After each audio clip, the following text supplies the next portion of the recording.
the opponents of term limits must acknowledge is that term limits are wildly popular in every zip code in America except 202, the Washington, D.C. zip code.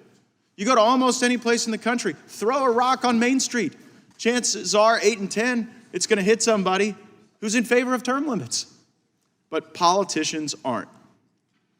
I want to address some of the reasons why I think term limits would give us better government. And I'm one of the members here who served in both systems. And I will acknowledge that both systems have benefits and drawbacks.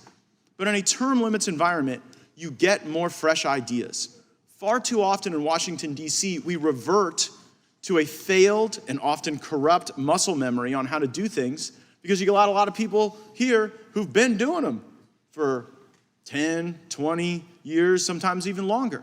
So people who are not beholden to the Washington way of thinking will naturally have a more dynamic manner in which to come up with fresh ideas. Second, I think it creates a stronger connection to the district. If the district is generating a new person every 6 years, then you don't have people who move to Washington, who make their lives in Washington.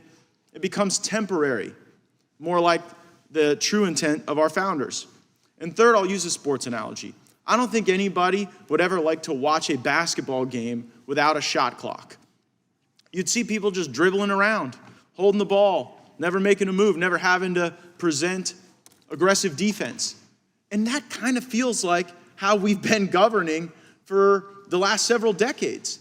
We just govern by omnibus bill and continuing resolution. And so if you have a shot clock, if you know that you get 6 years in the House, may go on to the Senate for a little bit more public service, but 6 years in the House, that's going to force people to actually compromise more, to take half a loaf. And by the way, I know that having been in that system. When I was in the state legislature, if there was an issue I cared a lot about, maybe animal welfare, cannabis reform, I would be willing to take less than what was perfect because I knew I only had a certain amount of time there to contribute to that process, and I wanted to I wanted to be directionally correct in terms of the policies of our state.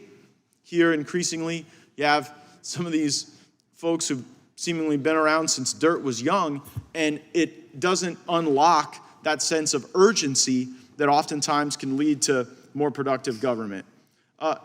There is a reason most of our states have term limits. It's because most of the people want it. And in states that have term limits, you have higher frequency of balanced budget.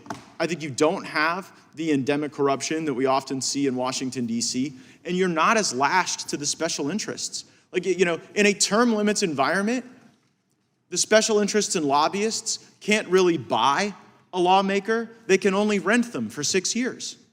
And then they have to re-engage that process. And it kind of makes it tougher on the corrupt lobbyists and special interests. But in our system, they buy the cow and spend the rest of their time getting the milk for free.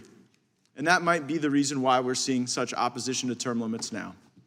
I believe we can have open, honest, transparent government, and we will have this vote, not because it's a comfortable thing for a lot of people to take it, because people are going to be taking a vote that is on the opposite side of like 80% of the country when they vote against this.